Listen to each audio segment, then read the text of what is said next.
Good morning friends. GST platform के YouTube channel में आप सभी का स्वागत है। जी हाँ फ्रेंड्स, 2024 के लिए जो जीएसटीआर 3B की फाइलिंग होनी है, जिसकी लास्ट डेट है 20 सितंबर 2024। इस 3B में दो बड़े चेंजेस, दो नए यूटिलिटीज, दो नए फीचर्स जो हैं वो इनकॉर्पोरेट किए गए हैं, जिसकी जानकारी आप तक पहुंचनी चाहिए ताकि आप अपनी जीएसटीआर 3B की फाइलिंग जो है वो सही तरीके से कर पाएं। क्या चेंजेस है और प्रैक्टिकली क्या इम्पैक्ट आपको इस बार की फाइलिंग में पड़ने जा रहा है और किन नई बातों का ध्यान रखना है, वो सारा का सारा डिस्कशन हम लोग आज की इस वीडियो में करेंगे। तो जुड़े रहिएगा इस वीडियो के एंड तक। कोई भी पॉइंट जो है आपसे मिस नहीं होगा, कोई भी पॉइंट आपको कंफ्यूज नहीं करेगा। सबसे पहले आपको ये मालूम है कि 1 अगस्त 2024 से जीएसटीआर 1 के साथ साथ जीएसटीआर 1A का डेटा जो है वो भी अब पोर्टल पर पंच किया जा रहा है। तो आपके सबसे पहले इनपुट टैक्स क्रेडिट का जो डेटा आपको मिला है, उस इनपुट टैक्स क्रेडिट के डेटा में आपको ये क्रॉस चेक करना है कि 1 और 1A, अगर 1A में कोई भी सप्लायर ने कोई इनवॉइस का अमेंडमेंट किया है तो उसका इम्पैक्ट जो आपके जीएसटीआर 2B में रिफ्लेक्ट हो रहा है, उसके अकॉर्डिंग आप इनपुट टैक्स क्रेडिट लेंगे। 1 के बेसिस पर नहीं ले सकते। कैसे होगा प्रैक्टिकल, आपको मैं एक एग्जाम्पल दे करके कैलकुलेशन के साथ समझाता हूं ताकि चीजें जो हैं बिल्कुल क्लियर हो जाए, कोई भी कंफ्यूजन जो है इन कैलकुलेशंस में ना रह जाए। यहाँ पर जब हम लोग बात करते हैं कि जीएसटीआर 1 और जीएसटीआर 1 के साथ साथ जीएसटीआर 1A में जो डेटा गया उसका किस तरीके से एडजस्टमेंट होगा जीएसटीआर 2B में, तो यहाँ पर एक पॉइंट ध्यान से समझिए। अगर कोई सप्लायर है XYZ, एक रजिस्टर्ड पर्सन है, इसने अपनी जीएसटीआर 1 में एक इनवॉइस ऐड करा और उसमें आपका जीएसटी नंबर डाला और इनवॉइस का अमाउंट उसने ऐड करा 1 लाख। इस पे जीएसटी दिखाया गया 18,000 रुपए।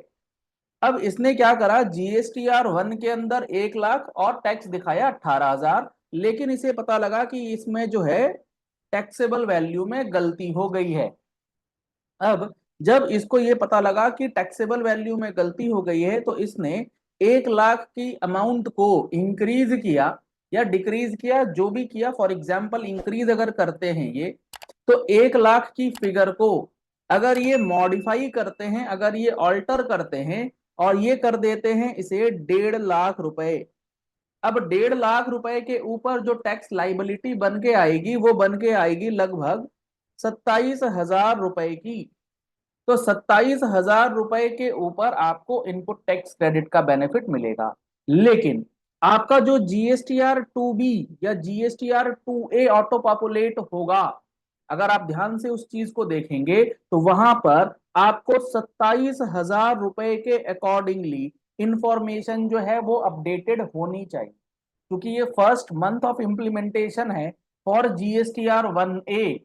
तो आपको ये इंश्योर कर लेना है कहीं वहां पर 18,000 रुपए तो नजर नहीं आ रहा, क्योंकि पोर्टल में कई बार ऐसे एरर्स जो हैं वो देखे जाते हैं कि जो जीएसटीआर 1A का डेटा आना चाहिए वो नहीं आ रहा, जीएसटीआर 1 से ही पॉपुलेट करवाया जा रहा है।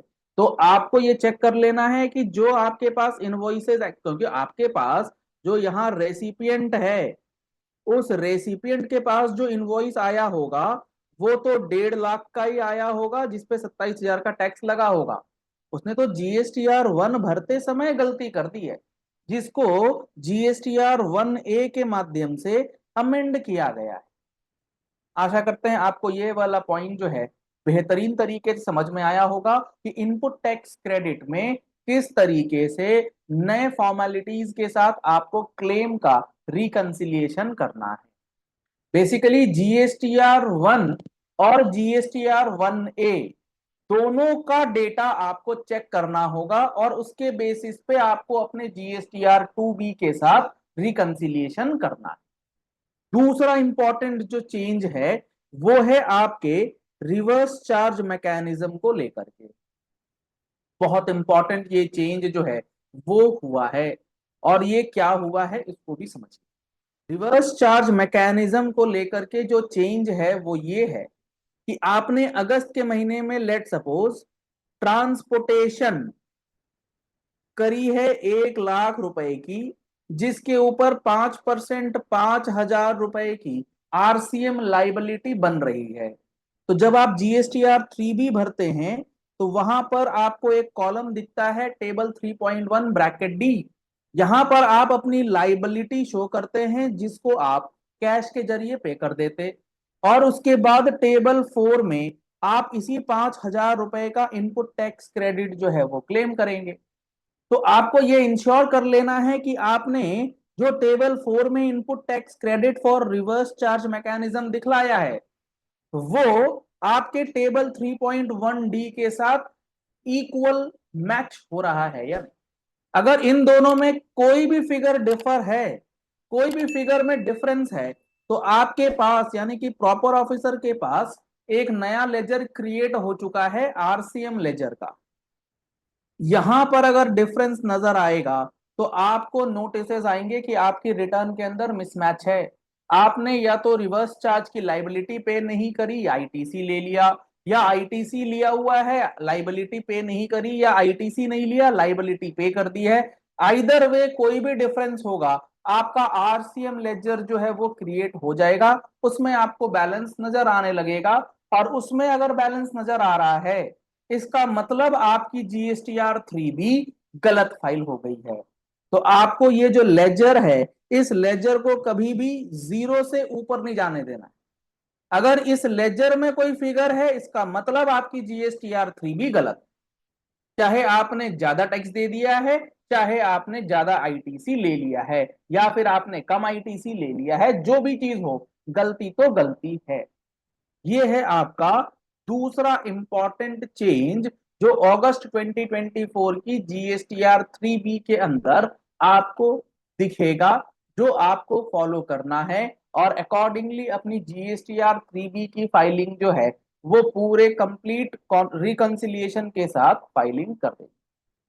अगला इंपॉर्टेंट, ये तो आपको सब लोगों को ये चीज पता होगी कि अभी जो है रिवर्स चार्ज मैकेनिज्म के बाद जो हमारा सेक्शन 16 सब सेक्शन 4 है उसको लेकर के गवर्नमेंट ने एक सर्कुलर इशू किया था, जो अगस्त में इम्प्लीकेशंस आपको दिखेंगे उसके, कि आपने किसी भी टैक्स पीरियड में आरसीएम की लाइबिलिटी पे कर दी थी लेकिन उसका आईटीसी आपने नहीं लिया, या फिर आपने किसी टैक्स पीरियड का रिवर्स चार्ज पे नहीं किया, वो आकर के आप कर रहे हैं 24-25 में।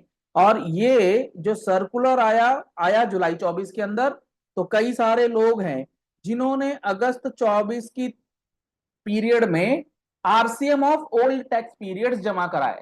तो इस बार की जो GSTR 3B जानी है उस GSTR 3B में आपको वो सारा का सारा रिवर्स चार्ज अमाउंट पे भी करना है और फिर उसका इनपुट टैक्स क्रेडिट लेना है बाय जनरेटिंग सेल्फ इनवॉइस।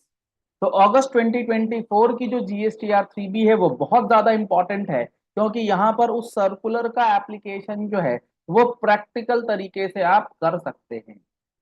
आशा करते हैं आपको ये तीनों पॉइंट जो मेजर चेंजेस हैं इस बार की GSTR 3B से संबंधित वो अच्छे से समझ में आ गए होंगे, और ये जो नए लिमिट्स निकल करके आए हैं इसकी पूरी इम्प्लीकेशंस आप समझ चुके हैं।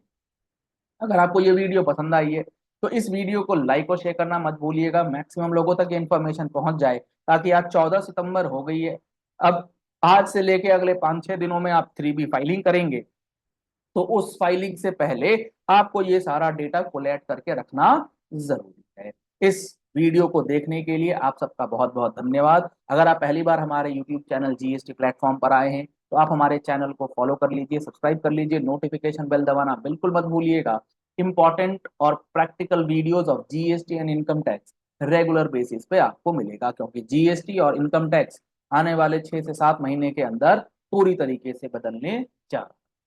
जीएसटी का फुल कोर्स अभी तक नहीं ले पाए हैं तो आप हमारा मोबाइल एप्लीकेशन डाउनलोड कर लीजिए, प्ले स्टोर पर अवेलेबल है, लिंक आपको वीडियो डिस्क्रिप्शन बॉक्स में दिया गया है। 180 घंटे की classes with full coverage each and every section के साथ आपको उसमें मिलेगा।